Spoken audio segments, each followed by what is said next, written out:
Ce que j'ai à dire, c'est que j'ai été témoin de beaucoup de choses.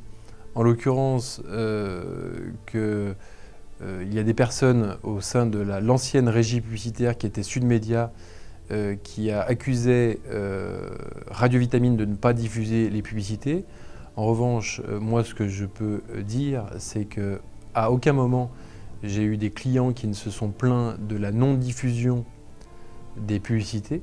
La régie publicitaire Sud Média n'a apparemment pas reversé cet argent, c'est-à-dire l'argent encaissé que Radio Vitamine a diffusé entre mai, par rapport aux publicités diffusées entre mai 2010 et août 2010.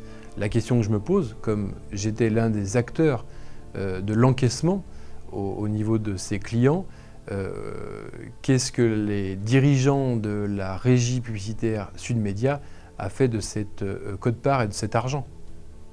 J'ai été donc acteur et témoin de beaucoup de choses au sein de la régie publicitaire et au sein de Radio Vitamine.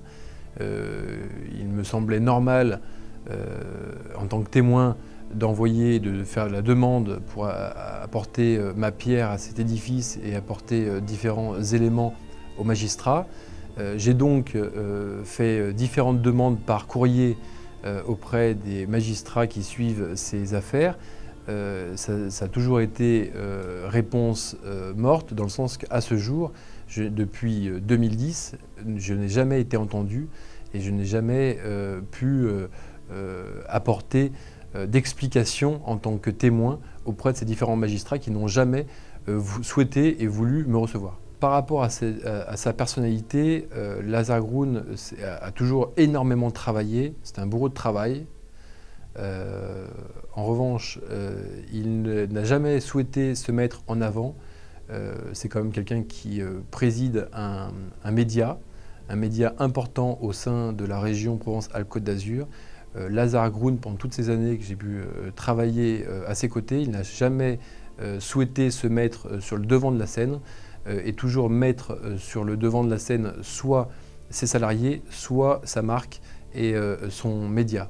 À l'inverse du directeur général qui est arrivé en 2007, qui est en l'occurrence l'auteur et l'investigateur du début de tous ces problèmes, qui lui, dès son arrivée ou très rapidement, a souhaité se mettre en avant, a souhaité être reconnu de par son statut, a souhaité énormément sortir à coups de paillettes, de strass, de champagne et de limousine.